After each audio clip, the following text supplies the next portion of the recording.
Oke, Assalamualaikum warahmatullahi wabarakatuh. Perkenalkan, nama saya Fitri Emiliana, NIM terakhir 02 dari Prodi Manajemen Universitas Aisyah Yogyakarta. Di sini saya akan menjelaskan singkat mengenai keluarga sakinah.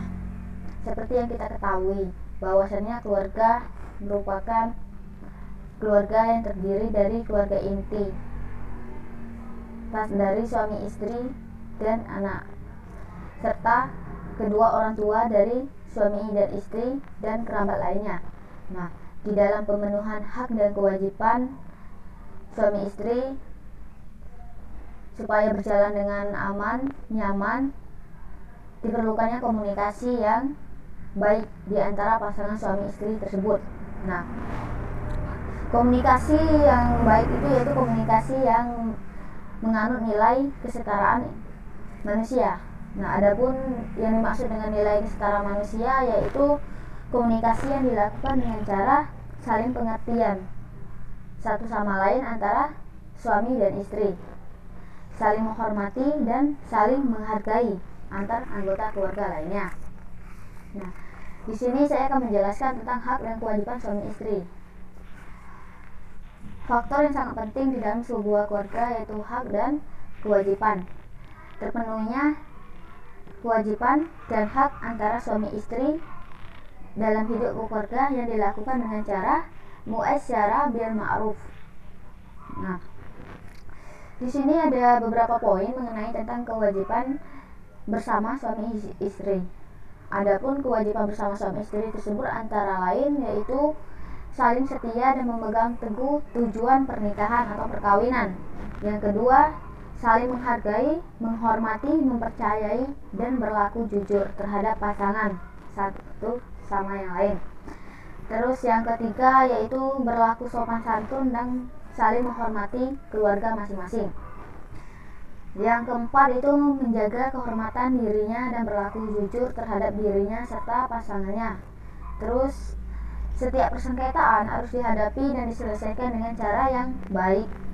Yang terakhir itu suami istri tidak mencari-cari kesalahan atau kekurangan dari pasangannya masing-masing.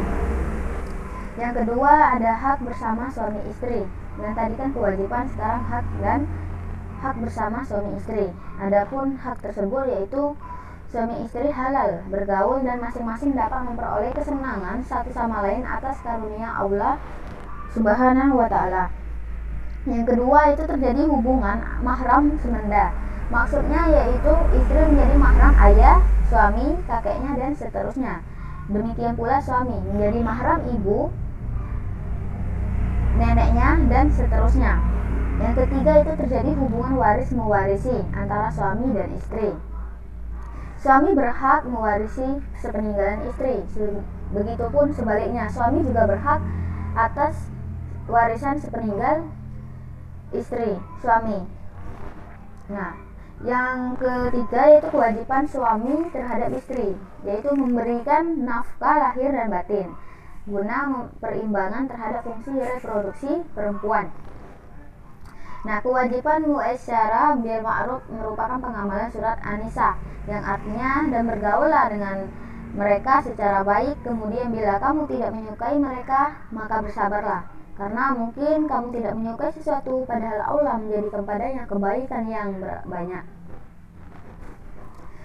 Kewajiban suami terhadap istri yang dilakukan dengan cara muasyarah bil ma'ruf adalah sebagai berikut. Yang pertama itu seperti yang saya jelaskan tadi, bahwasanya memberi nafkah kepada istri dan mendukung istri untuk berkontribusi dalam pemenuhan nafkah. Yang kedua itu memberi perhatian kepada istri dengan selalu menjaga kehormatan dan nama baik istri serta keluarganya. Yang ketiga itu menjadi mitra istri dalam mengokohkan budi pekerti atau akhlak mulia dalam keluarga. Yang keempat, mendukung pengembangan potensi dan aktualisasi diri sebagai hamba dan khalifah Allah untuk beramal soleh. Yang kelima, menciptakan hubungan yang demokratis dan seimbang dalam setiap pengambilan keputusan dalam keluarga. Yang terakhir itu menghindari berbagai bentuk kekerasan, baik ucapan maupun tindakan. Yang keempat yaitu kewajiban istri terhadap suami untuk menciptakan hubungan yang harmonis antara suami dan istri Islam telah memberi tuntunan dengan menetapkan kewajiban suami terhadap istri. Sebagaimana dalam surat Al-Baqarah ayat 2, yang artinya mereka para istri memiliki hak yang seimbang dengan kewajibannya secara makro. Nah, secara garis besar kewajiban istri terhadap suami meliputi 1. Mentaati suami dalam hal kebaikan dan jalan Allah Subhanahu wa taala. Yang kedua, menghormati suami serta bersikap baik kepada suami, sopan dan santun. Yang ketiga yaitu mengatur dan menjaga nafkah dan harta yang telah diberikan suami kepada istri.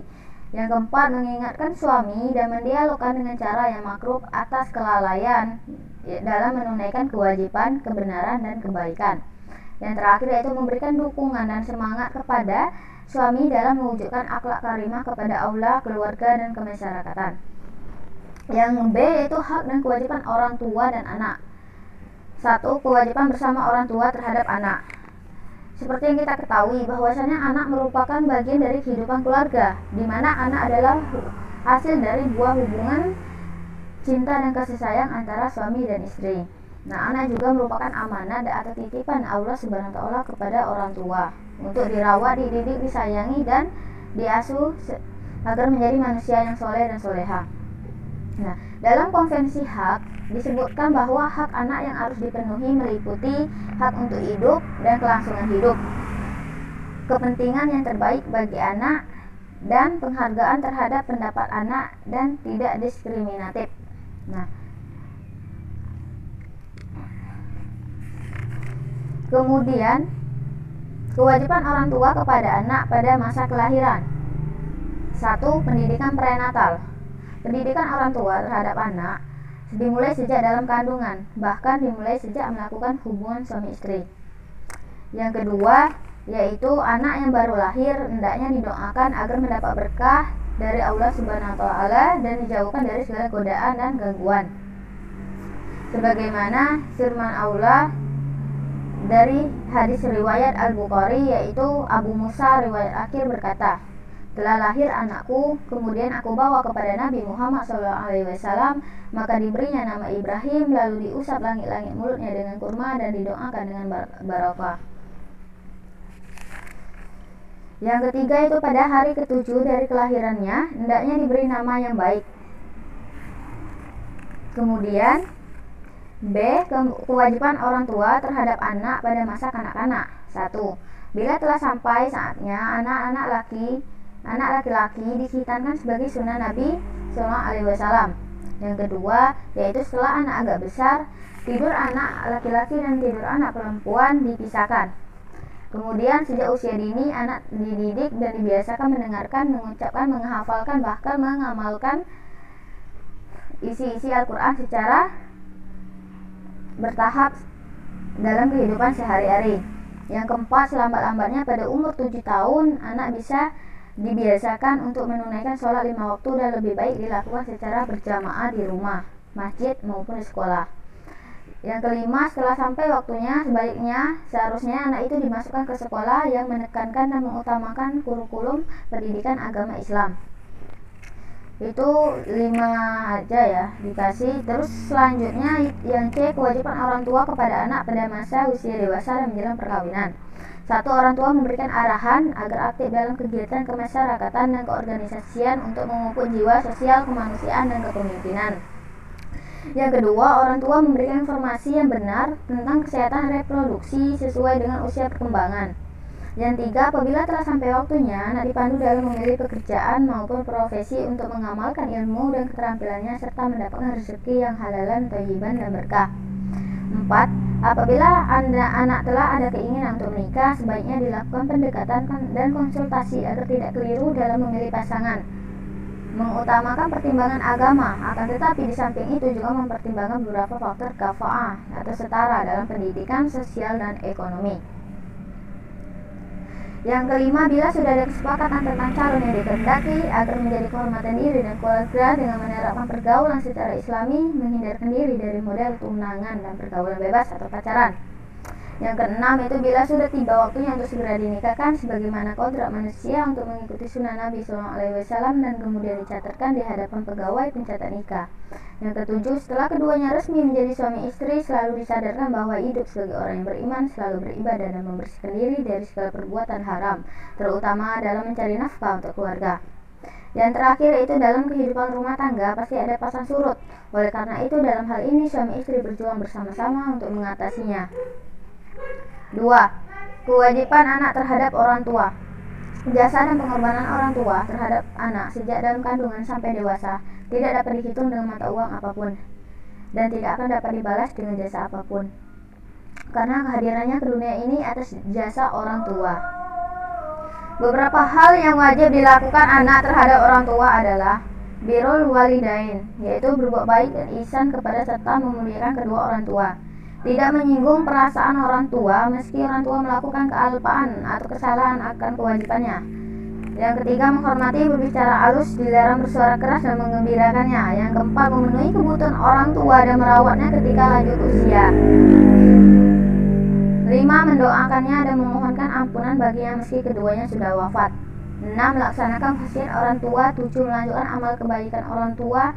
8. Menutup aib dan kekurangan orang tua. Dan terakhir itu tetap menjalin silaturahmi dengan keluarga, kerabat, dan handai tolan orang tua.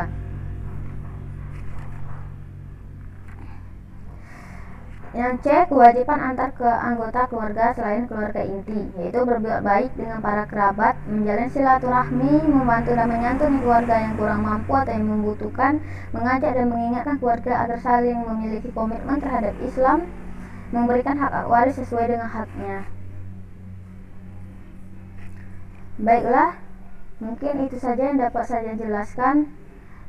Bila ada kata yang salah, mohon dimaafkan. Lebih dan kurang, saya mohon maaf. Wabillahi taufiq wal hidayah. Wassalamualaikum warahmatullahi wabarakatuh.